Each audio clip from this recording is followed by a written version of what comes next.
Hey there, welcome back to another YouTube video. We're so happy to have you back here today. I'm Rachel. And I'm Jessica, and we're the Certified Occupational Therapy Assistants with Harkla. And today we're going to talk about tips for getting back into the school routine. Believe it or not, it is that time again. It's time to go back to school, get back into the routine of things. And there are a variety of reasons as to why just going back to school, getting back into that routine can be so difficult. The first reason it can be so difficult is because it's such a big change in routine. Oftentimes in the summertime, your routine is a little more loose and easygoing, a little bit less structure, but getting back into school, you have to get up early, your child's at school all day long, and then there's the routine after school, and then an earlier bedtime typically. So that change after a couple of months off can be really difficult to get into. Going along with what Jessica mentioned, the bedtime routine. You know, kids are just partying all night and hanging out, going to bed at 10, 11 p.m. You never know what time they're going to bed, actually. But shifting that to an earlier time is not only not exciting for kids, but it kind of stinks. And so transitioning to that earlier bedtime is, I don't know, it's just not fun. Not something to look forward to. Yeah. And then going along with kind of what we've already mentioned would be a new or different mealtime routine. You know, in the summer, at least for us, the mealtime routine is kind of just random whenever we're hungry. There's a later breakfast, a later dinner time going along with the later bedtime. But once school starts back up, oftentimes our kiddos need to be eating breakfast a little bit earlier. Their lunch is going to be at school, which is a big change in the routine. And then they're going to come home from school hungry usually.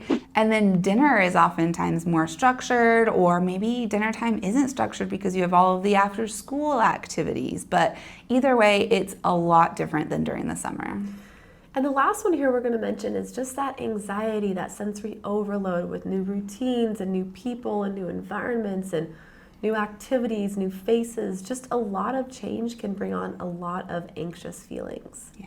Plus, if you as the parent are feeling anxious or overwhelmed by that change in routine that school brings, your child is likely going to feed off of your own anxiety, which is going to cause them to feel anxiety, and it's just kind of a vicious circle of anxiety. So we are going to kind of shift gears a little bit and chat about 5 things that you can do in order to prepare your child to go back to school and to go back to school successfully.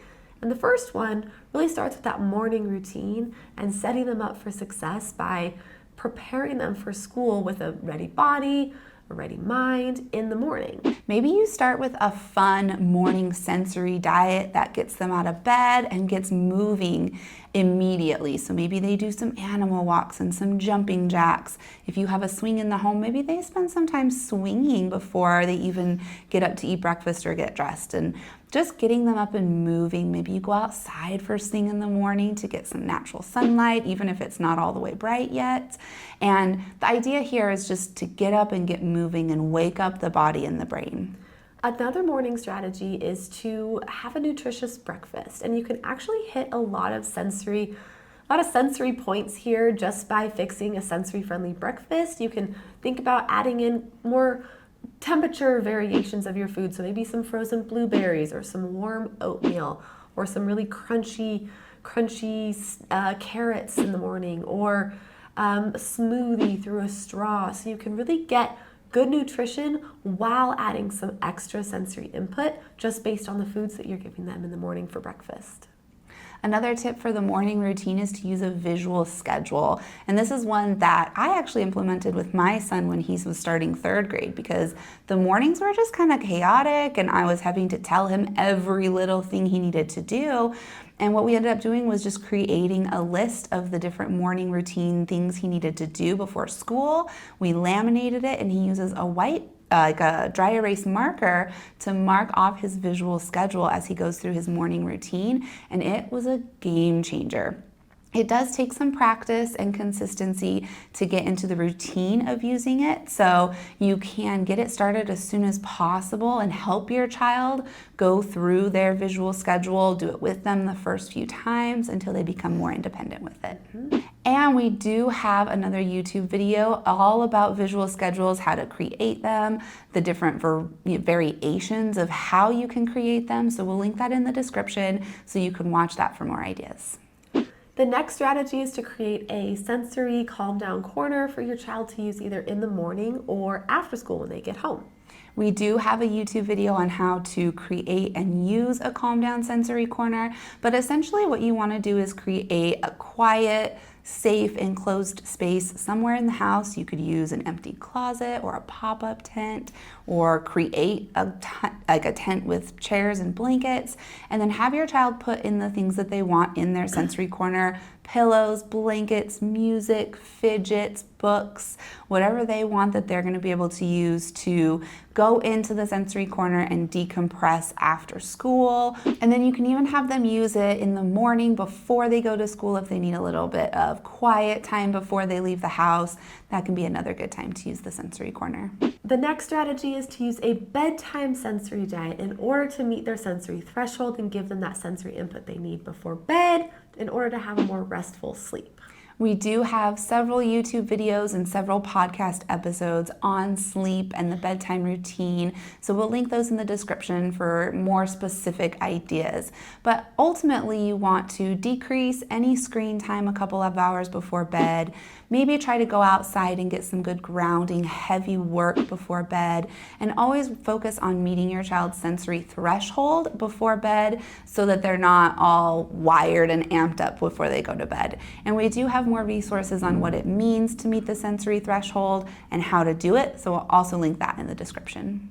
The next strategy is to get outside after school. So as soon as a child comes home, we're not going to bombard them with activities and questions. We're going to just simply take them outside, let them play, let them enjoy that fresh outside time. Yes, getting outside is just one of the best things you can do, especially after a long day indoors, sitting down, being around a lot of other people all day. It's a lot of input for your child when they're at school. So being able to go outside, maybe even go outside barefoot, go for a hike or a bike ride, or just play in the yard can be a great way to decompress and just feel more regulated after school. Yep.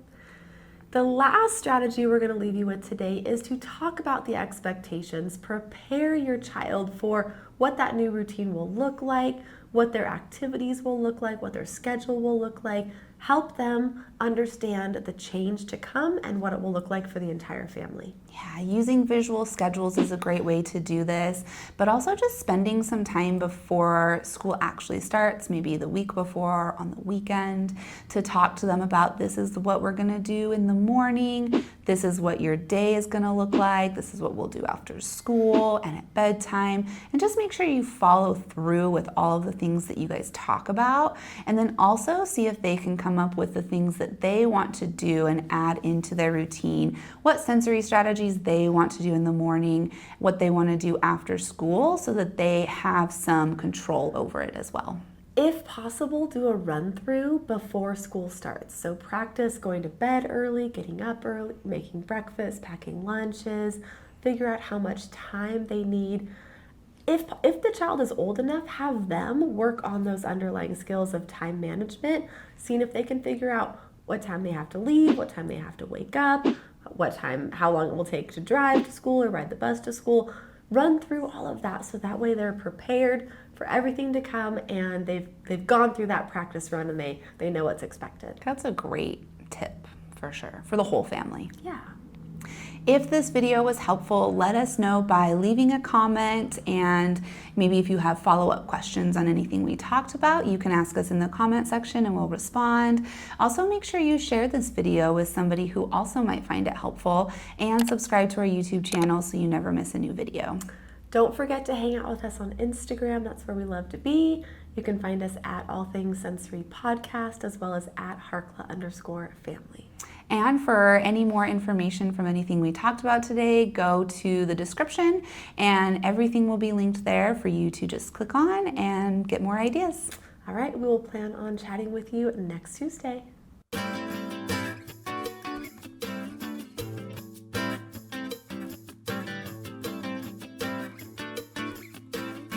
Hey, Casey. Hi. You want to close the door? And can you be quiet? And be quiet. Thanks.